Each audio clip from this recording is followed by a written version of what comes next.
For those of you who don't know me, I'm Jack Stewart. I'm an A&P, IA, and I teach part-time at a community college A&P program.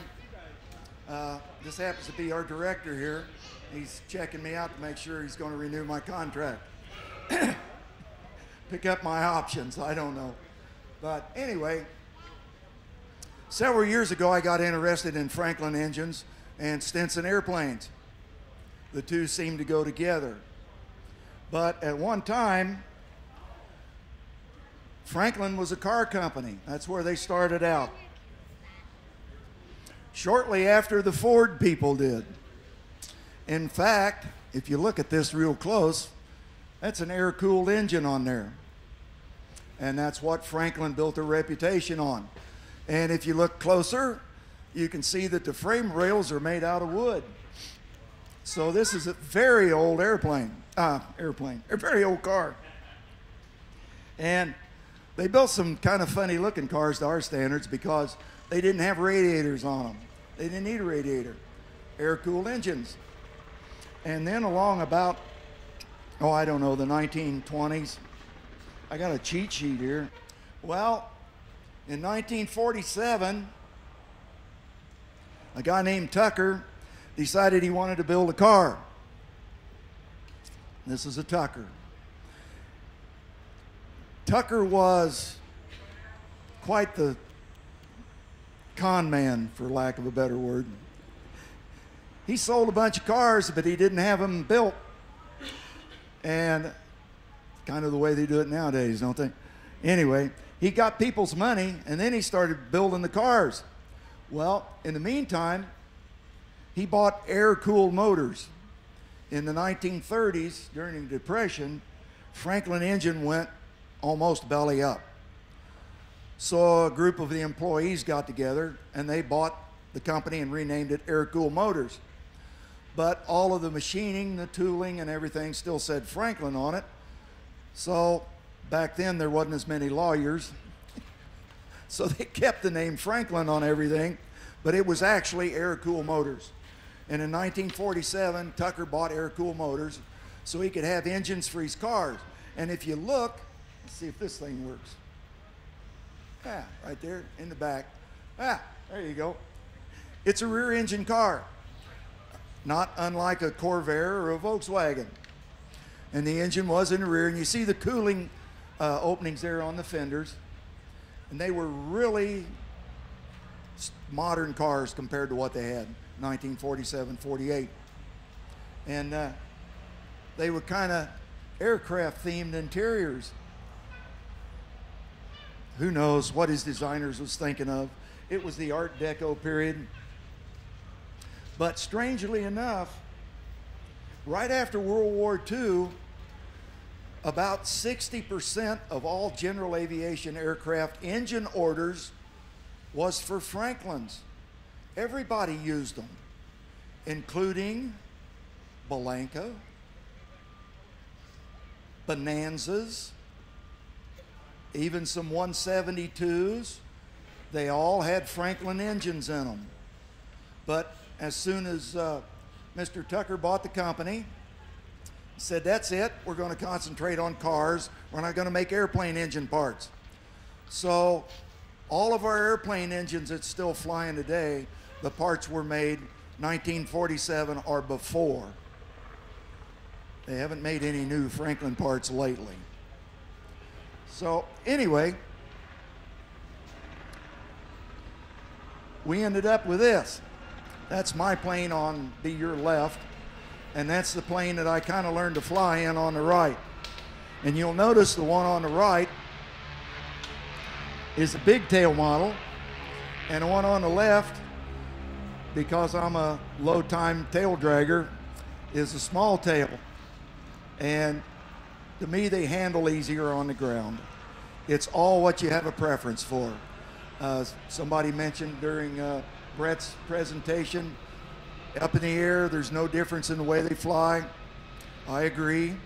There's no difference in the way a metallized one flies over a fabric one, except I will add that in turbulent air it seems to me like a fabric-covered airplane hits the bumps a little softer than a metal one does. That's the only difference I've ever noticed in them. But anyway, mine's a 47-2, and that's a 48-3 on the right. Outside of the tail size and the gas tank size, there's hardly any difference in the airplanes.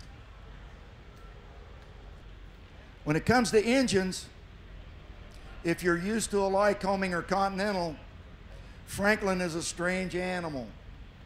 And as far as I'm concerned, they were so far ahead of everybody else back in the 40s, it wasn't funny. And a Continental engine, to me, is almost a direct copy of a Franklin engine. They used a lot of Franklin stuff. Now, here we have a Lycoming cylinder on the left and a Continental on the far right and a Franklin cylinder in the middle. Now, the first thing you'll notice is the cylinder barrel, where the piston runs. In the Lycoming and Continental, the cylinder is steel and the head is aluminum and it's screwed on. Well, Franklin had a better idea. They cast the cylinder in one piece and then they bored it out and they put a steel sleeve in it. What you see sticking down out of the bottom of the cylinder is actually a steel sleeve. So we can take our cylinders, pull the sleeves out, put a new sleeve in, put some new valve guides in, and as long as there's no cracks, we can keep running them things forever. Hopefully. They do have problems once in a while, but the cylinder is a whole lot more overhaulable than what a Lycoming or Continental cylinder is. I don't know how well you can see that picture, but that's the same 3 cylinders. This is the top end. And you'll see that the Lycoming and the Continental are all cast. The head on them is cast, where the rockers set and the rocker shafts go through the holes. Well, Franklin had a better idea. They machined the top off flat, and where the rocker shaft set is a piece of steel. They're bolted on. Great idea, I think. I've never seen any problems with them. And here's a picture looking at the bottom of them, just to illustrate that the one in the center does have a steel sleeve in it. And let's see. I see a few faces here that's overhauled some of these cylinders. It's pretty labor intensive to overhaul one of these things, but it can be done, and there are people that do it. One thing, if you've never been around a Franklin before, and you're looking at the engine really close, and around the bottom you see this little set screw. Don't monkey with it. That set screw goes into that sleeve. The cylinder's heated up. If it's done right, it's heated up to about 600 degrees. I mean, this is all in the maintenance manual, guys. That's all you got to do is read the book. It's heated up to about 600 degrees. The old sleeve is pulled out after you remove this screw, and a new sleeve is slipped in, and you put the screw back in, and then you bore it out to the right size. Some guys think that if it's 1/1000th oversized, it needs a new sleeve in it. I disagree with that personally, because most piston rings will take up anywhere from 5 to 10 thousandths. So if you've got 1/1000th wear in your cylinder, as long as it's not abnormally worn or tapered or something like that, I say you can hone it out, put your new set of rings in, and go again. That's my personal opinion. There's the inside of that. The sleeve's put in, there's a hole drilled through it, a plug put in it, and then the screw holds the plug in. Now, 150 cylinders normally have 2 90 degrees apart. So if you've got a 150, you can see one of those screws real easy. The other ones in between the cylinders are harder to see. The 165 just have 1 in them. At this time, There's only one spark plug that I recommend running in your Franklin engine, and this is it, an REJ38. Gaps around 18 to 22 thousandths. It's easy to remember because the gap is the same as the torque that you use to put them in. If you've got a Franklin and you can't hardly get the plugs out of it, probably some Lycoming guy's been working on it and torqued them down to 30 foot-pounds, which is what Lycoming plugs torque to. Don't do it on a Franklin, or you'll probably crack the cylinder. I've seen several cylinders crack around the spark plug hole from over-tightening the spark plugs. They don't need to be 30 pounds. 18 to 22 foot-pounds, what the book says. Again, if you're interested in a Franklin engine, get the book. There's lots of books out there available for these things. Univer has them. If you join the Franklin Club, we have a disc that has most all this information on it. You can't work on something if you don't know what you're doing, and the book will tell you what you need to know. There are some other spark plugs that people are running, but they don't usually run too long. And here again, this is another reason not to run leaded gas. Let's talk about that. If you look at them, that's an REJ38 on the right. It looks like a car spark plug. The electrode comes over the end, and that's where you gap them in. And they're real susceptible to lead fouling. When I first got my airplane, I was young and dumb. Well, maybe a little younger than I am now, but even more dumb. And I didn't know that you wasn't supposed to run leaded gas in the engine. And we done our first annual. I cleaned the plugs all up and gapped them, put them back in the airplane, and I flew a few flights. Went out one day to fly, got out the end of the runway, done my run up, done my mag check. Boy, I hit the left mag and she just fell on her face.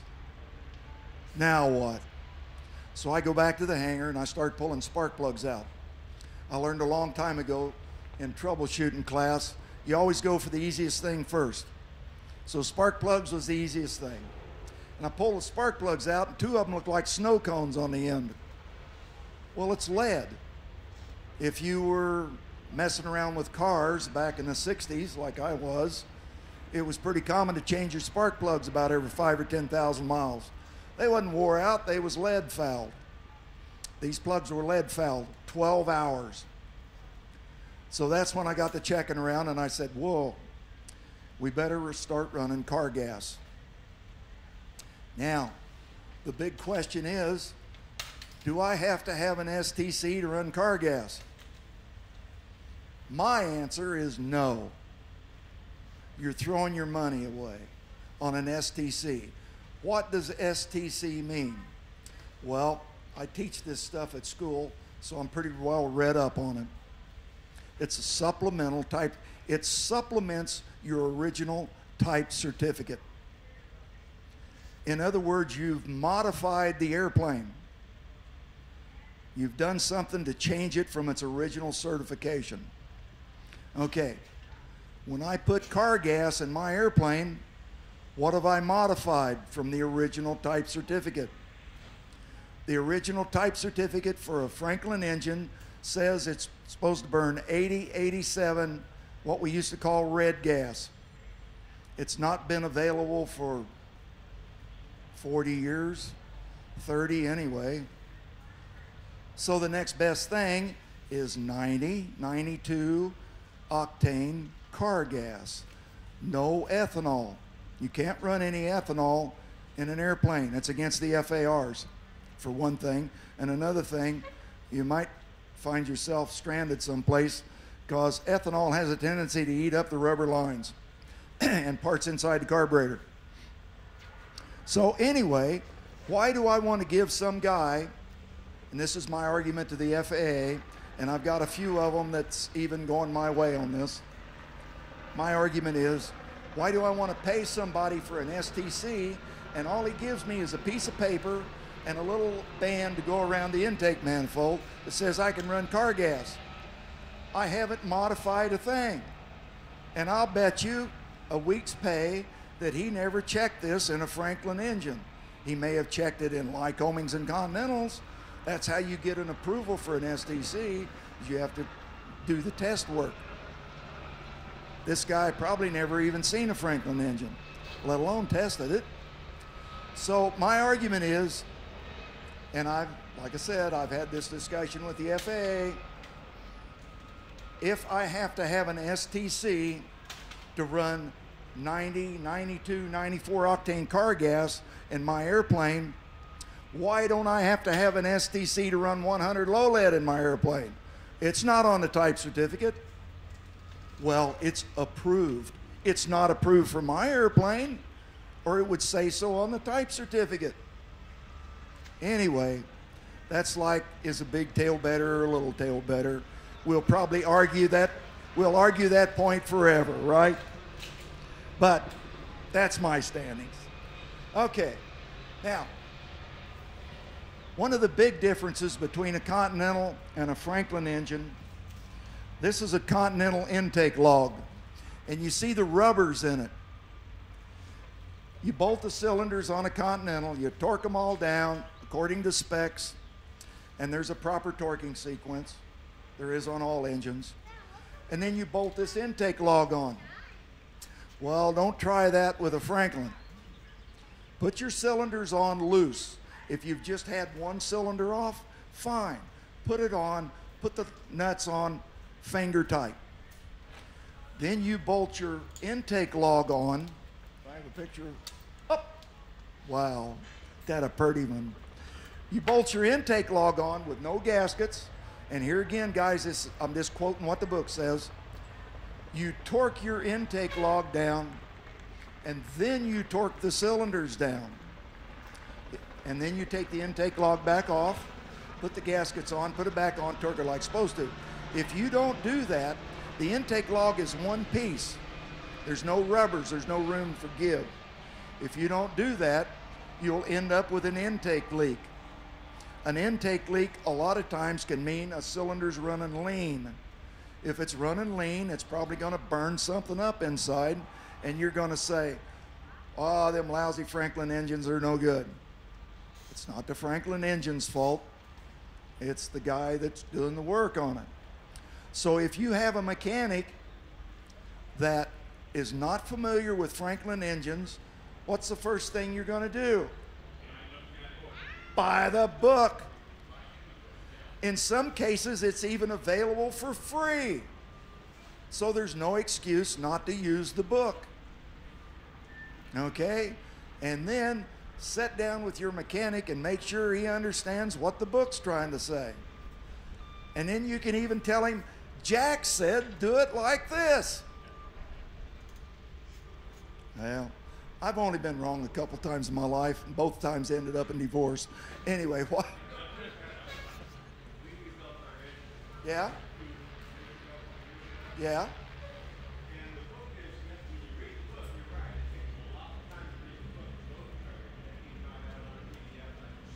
Right?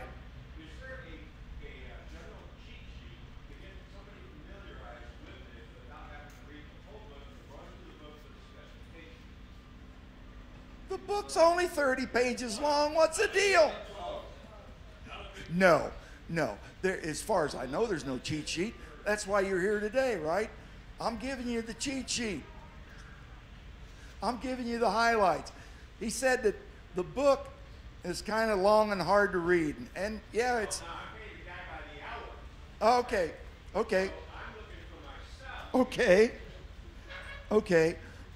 So you're an A&P and you overhaul this engine and you're charging by the hour. Is that what you're saying? No. Oh, you hired a guy to do it and he's charging you to read the book. Exactly. He's a great engine mechanic. He was not as familiar with Franklin as probably he should have been. But we're fine. So you didn't want to pay this mechanic for reading the book. Is that what you're saying?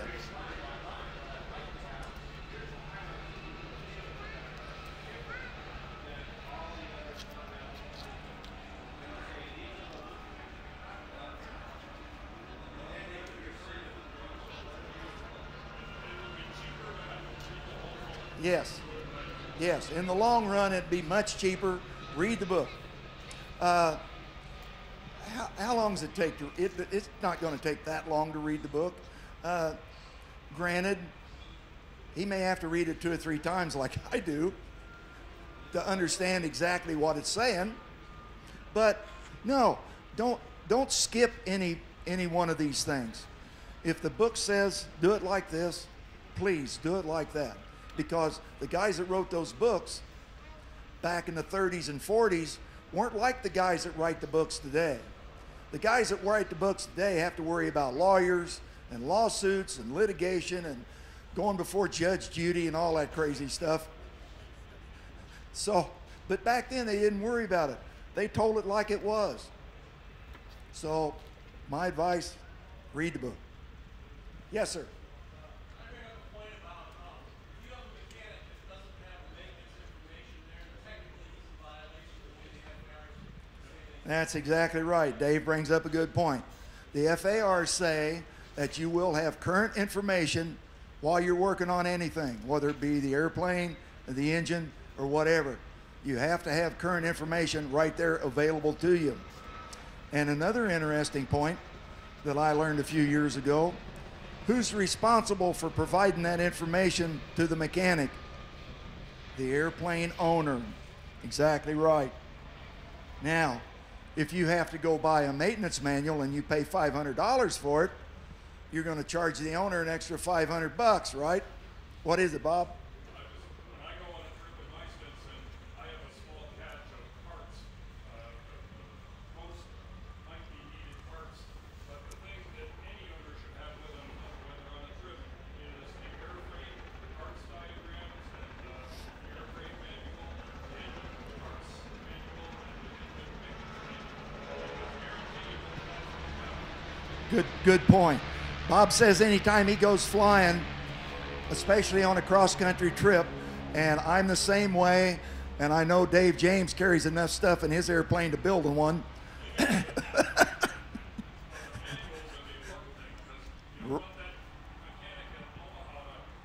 Right. Carry the manual in your airplane. Nowadays, it's real easy. You got a laptop here. I've got maintenance manuals on disk. I can just plug them right into my laptop, and I've got my laptop sitting right there. The discs are upgraded every now and then, and that keeps me current, keeps me in good graces with the FAA in case they should show up, which I hope they don't.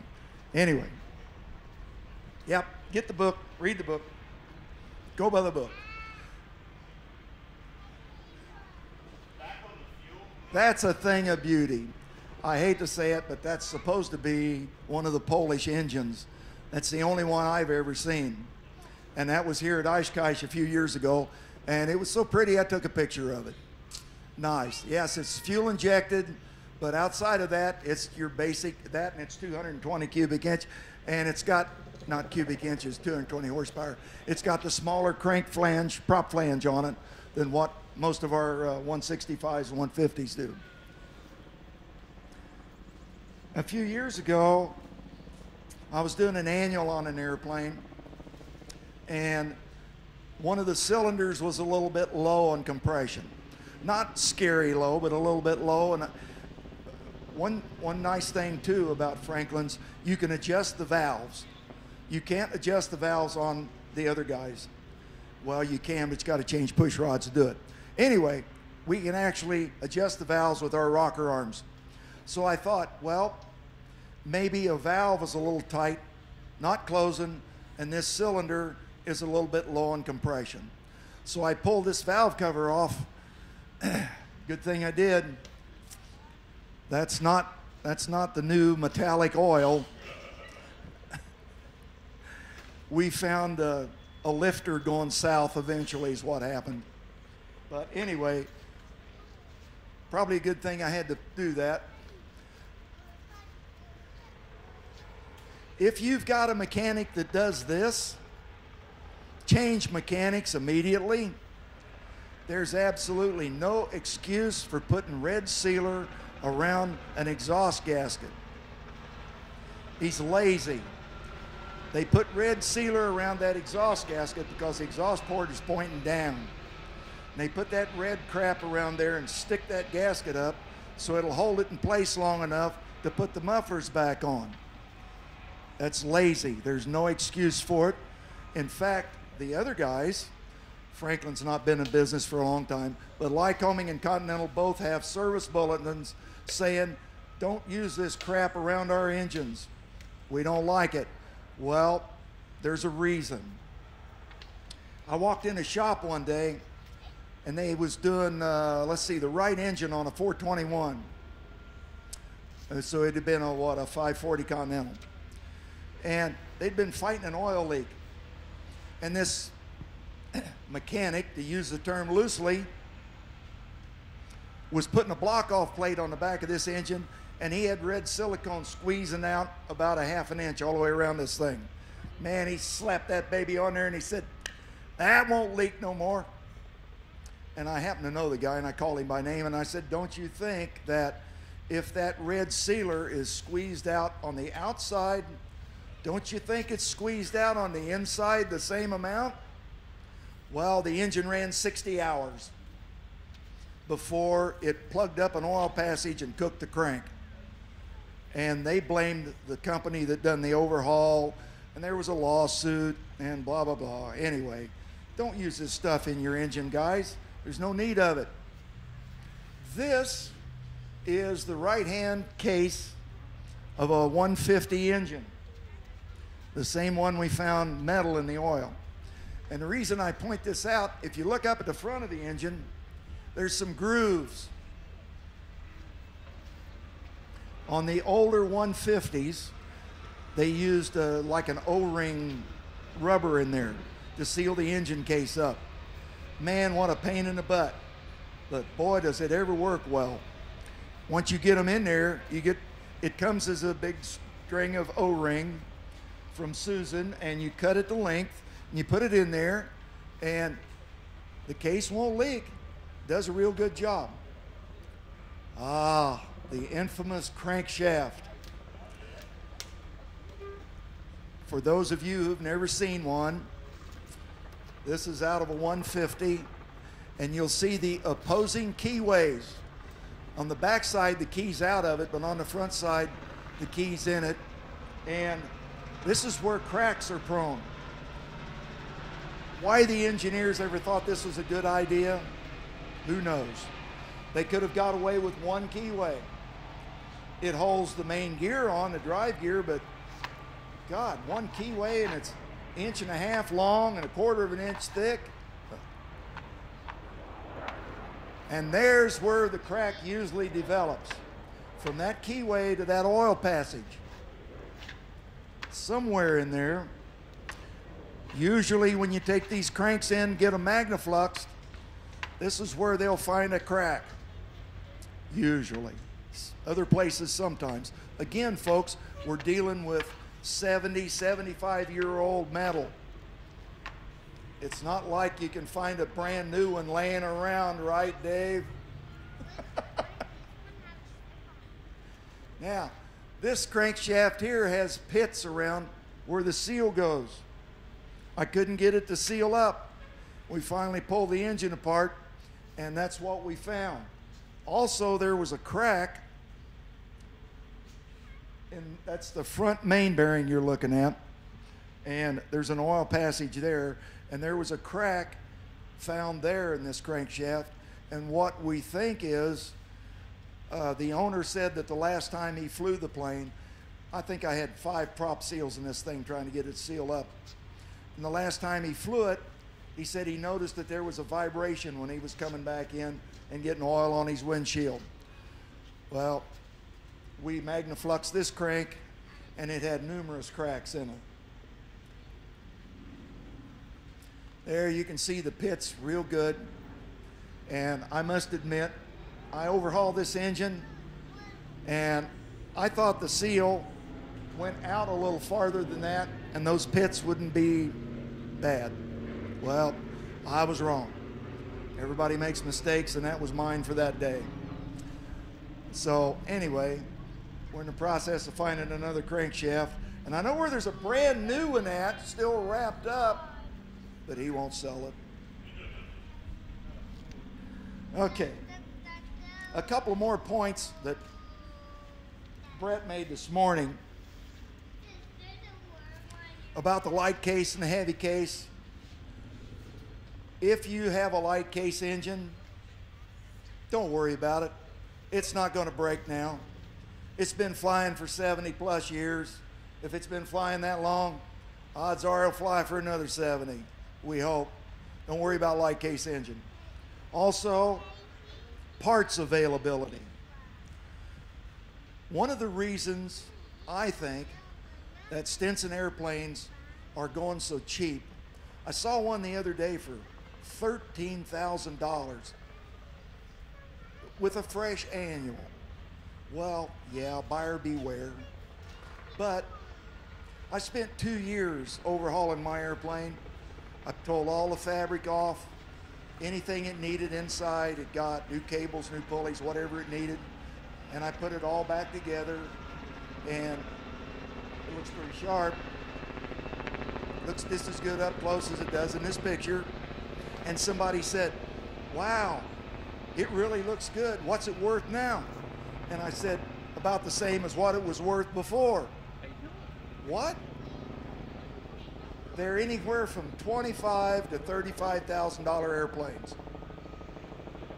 That's it. Sorry.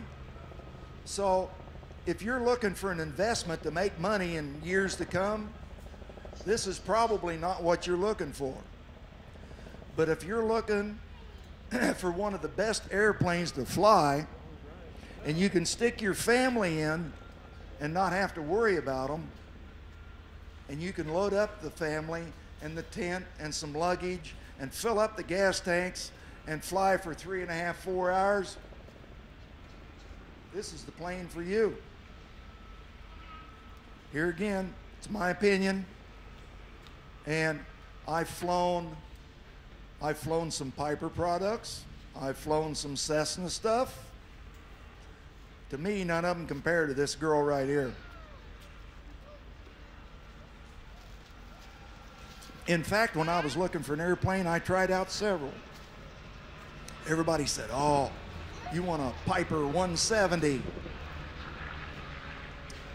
They're $50,000. They don't do anything that this airplane right here won't do. In fact, I think this airplane here does it better. They all fly about the same speed. They all fly about the same altitude. They all burn about the same amount of gas, no matter what you do to them. Oh, speaking of that, another point I want to talk about. How are we doing on time? I don't know what time I'm supposed to be done. Lean of peak. You hear people talking about flying lean of peak all the time. Why? Well, I'm saving gas. I got to save some gas. Okay, gas is anywhere from $3.50 to $5 a gallon right now, depending on what you're burning, where you're buying it. So you're telling me that you're going to pull the mixture back and you're going to fly that engine lean so you can save 2 or 3 gallons of gas? Maybe 5 tops? Well, when I went to school, 5 times 5 is 25. So you're going to save $25 on a flight. And you're going to burn up a $25,000 engine? That don't make sense to me, folks, but hey, you want to run lean and peak? You go right ahead. The mufflers for a Franklin now is about $800 a piece. Usually you'll burn them out first, and then you're cooking the rest of the engine while you're doing it. But anyway, there are parts available, so don't be afraid. There's a lady down in Texas. Her name is Susan Prowl. I got her on speed dial. There's some more people running around that's got parts for these things. One of them sitting back there, he's got a few parts laying around. There's a guy in California named Earl Allen. He's got lots of airframe parts. I deal with him on a regular basis. People break a hinge, or they break this or break that. I'm sure Billy Carter probably got lying on a few parts. Some more people like that. Dennis Crenshaw, he's not here, is he? But anyway, there's parts around for these things, so don't be a bit afraid of going out and buying one, stuffing your family in it, and take off flying and have fun. Any questions? I can't hear you very well. What's he saying, Dave?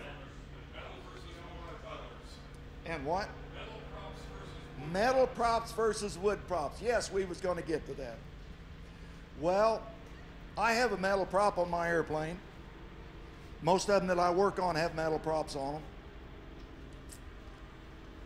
There's an RPM range. Don't dare run in it. It's that simple. 1900 to 2350. Stay out of there. It should be placarded on your panel. Stay out of the RPM range. 1900 to 2350. What? Yeah, on a 150 it's different. That's right, Billy. Thanks.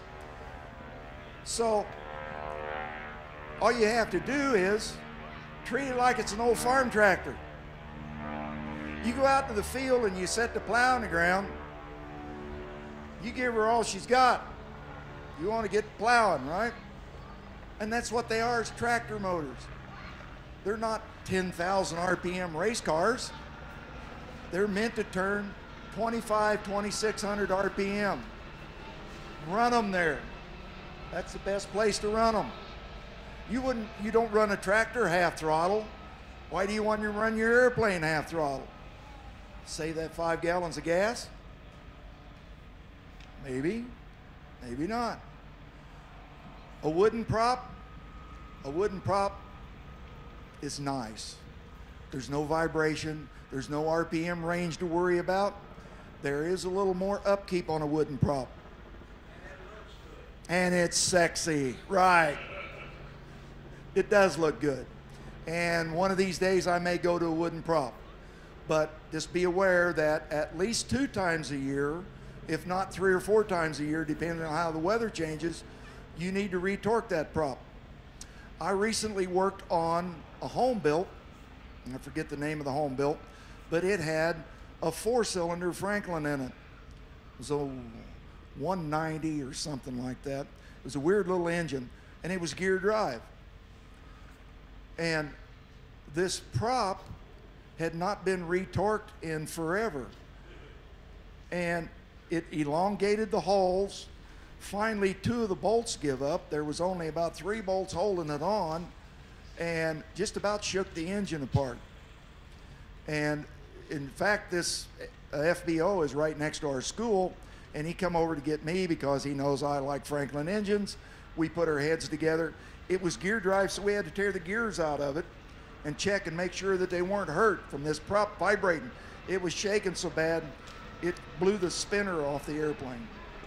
It was vibrating that bad. So anyway, and one more thing, a wooden prop is a little bit cheaper than a metal prop. So if you don't mind putting up with some maintenance issues, keeping up with it, a wooden prop's fine. I think the guy whose crankshaft is broken here is probably going to a wooden prop. I just talked to Stinson yesterday, $4,067 versus a little over $5,000 for a metal prop. So, yeah, Billy's right, they're sexy. I think Billy wants to say something.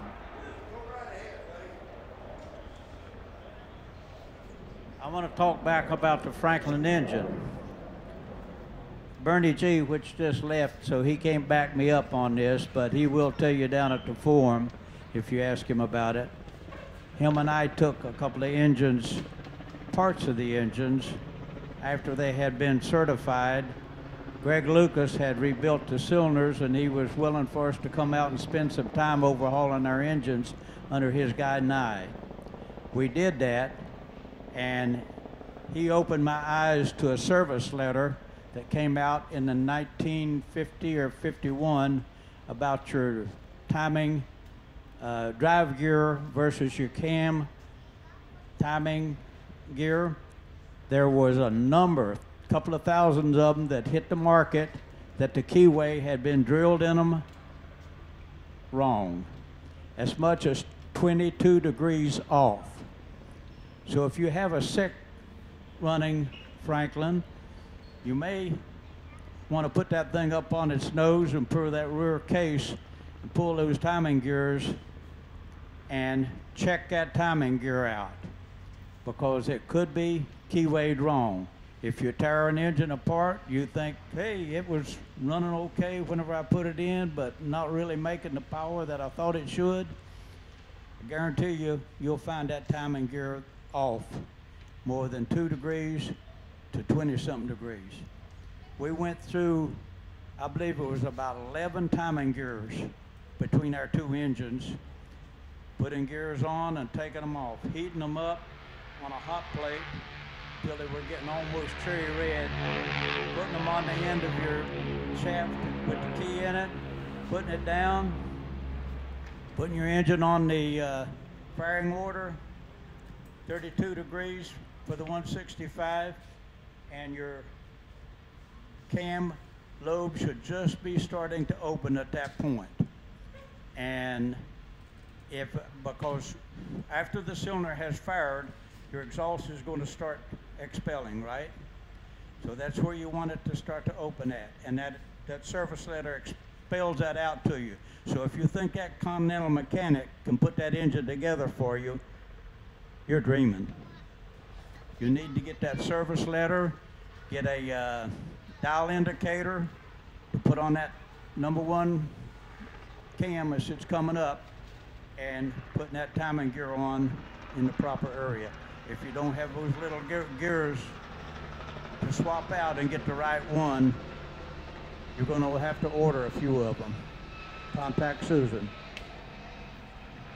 But I think mine was off.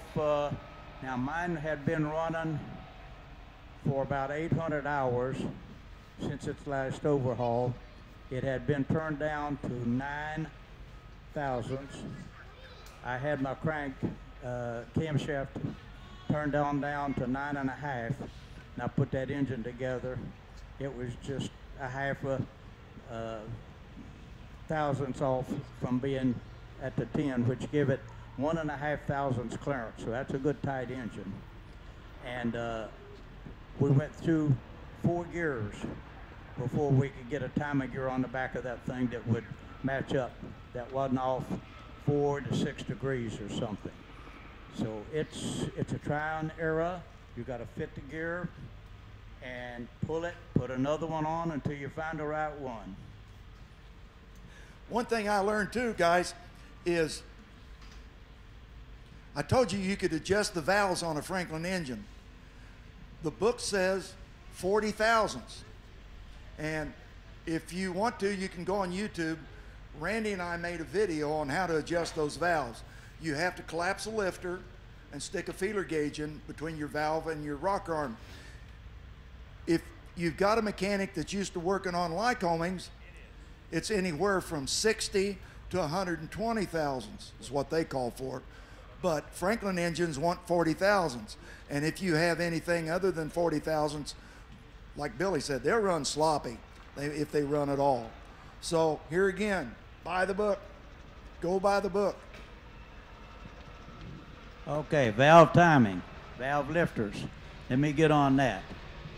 My dad ran American Aeromotive from 1944 until 1972 at a Miami International. So I got some first-hand information on some of these things. And his idea was, you've got an engine down that far. Look, you've got the head off, you've got the rocker arms off, you've got the push rods, you're trying to set the valve clearance on it.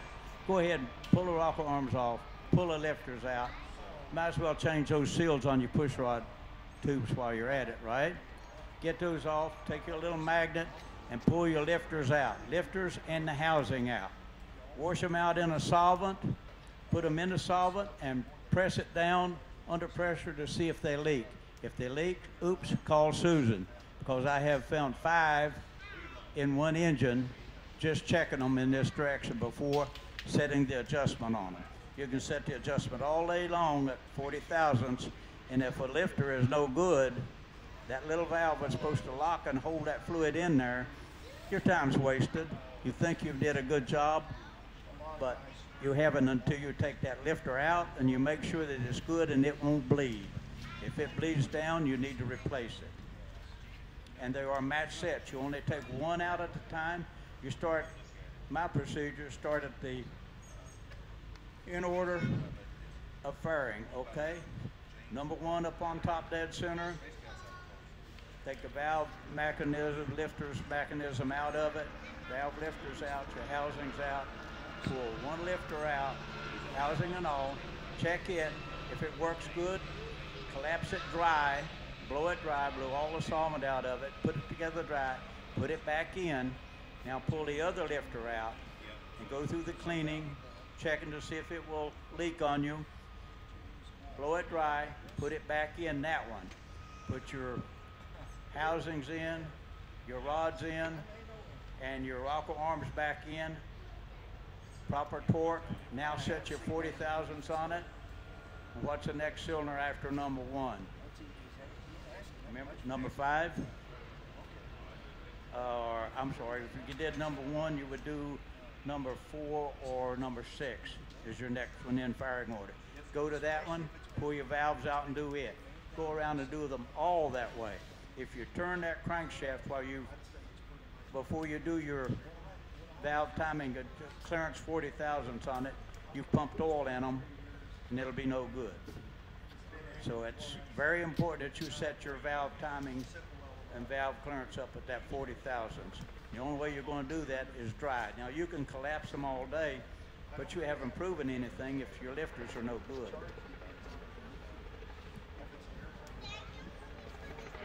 Anybody else?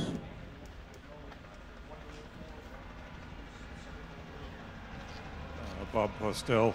I'm not a certified mechanic, but I've been wrenching on airplanes for 50 years under supervision and own a couple of Franklin-powered Stinsons. I've learned a lot.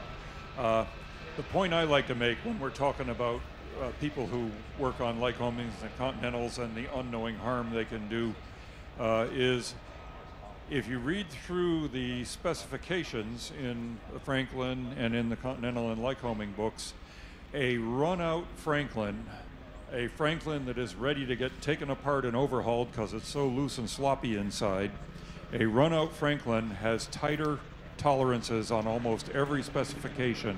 Ring gap, bearing clearances, all kinds of things, piston wall clearances. A run-out Franklin has tighter internal tolerances than a brand new factory fresh Lycoming or Continental. The engine is built to a whole different philosophy, and it doesn't, well, I think it makes it a better engine, but in the real world it doesn't make it any better or worse than a Lycoming or a Continental. But the point is, it is such a different design, even though if you just glance at it, it looks like any other flat air-cooled engine, that you really need to have someone who knows the Franklin to work on it, or, as I did, become somewhat of an expert in the engine yourself, so you can do a lot of the work yourself under supervision, and any work you do hire someone to do, you can make sure they do it right. Because, as was mentioned earlier, a Lycosaurus mechanic will rip the spark plugs right out of the cylinder head by over-torquing them. If they're doing a quick cylinder overhaul, honing it out, putting in new rings and stuff, they'll stick the rings in there and just use their knowledge of about what a good ring gap looks like on a Lycoming and a Continental, because it's similar, and look in there and say, yep, okay, that'll work. No. As I say, a run-out Franklin has tighter tolerances than a brand new Lycoming or Continental. So know your engine, treat it well, make sure your mechanic treats it well. The final point I'll make is we talked about carrying spare stuff with you. Always carry the manuals, because if you have to have someone else work on the plane, you got to make sure they do it right. It doesn't take up much weight to have them stuck under the back seat there or somewhere. I carry a few basic parts, enough things to get one cylinder on and off the engine. It takes a handful of gaskets, a round orange seal. It doesn't take a lot to be able to pull one jug in the field if you have to. I carry a spare spark plug because we use oddball spark plugs that are not in stock at most FBOs. It's a 14 millimeter automotive style plug, but still a sealed and RFI protected plug. So carry one or two of those. What I do when I replace my plugs, I save a few of the best looking ones and carry them as spares rather than a brand new one.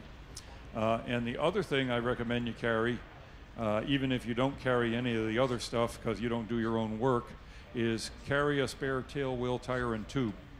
Most FBOs will have your main gear tire and tube if you get a flat on a trip and need to replace a tire, but it is a rare FBO these days that carries tail wheel stuff.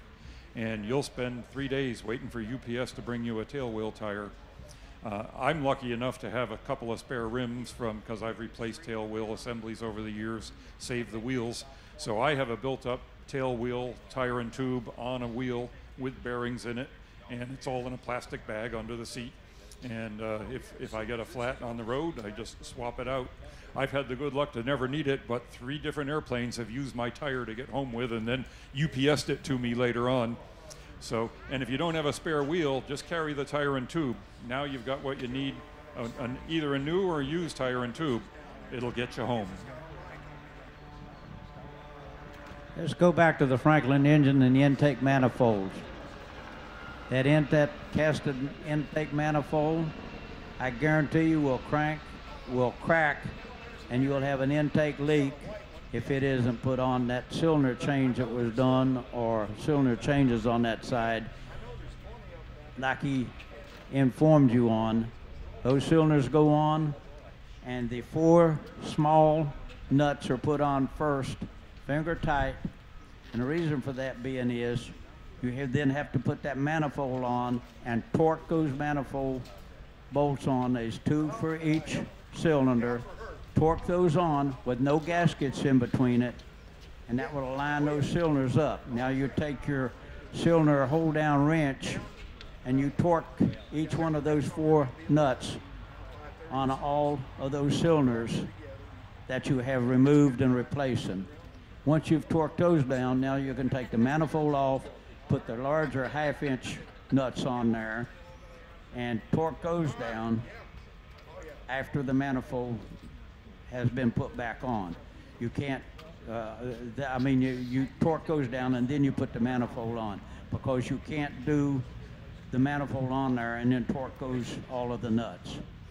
I had one that called me, a very experienced Franklin engine mechanic over in Tallahassee, Florida, had replaced a cylinder about 40 hours ago, and I've got one heck of a mag drop, and engine is running rough, and we don't know what in the world's going on with it. Okay, tell you what to do. Which side is it running on your mag? Okay, turn it to your bad one.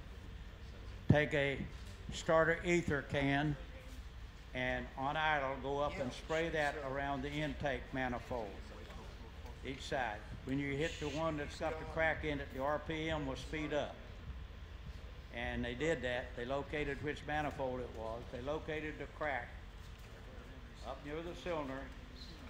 The engine came to me about 15 hours later with JB Weld over that crack.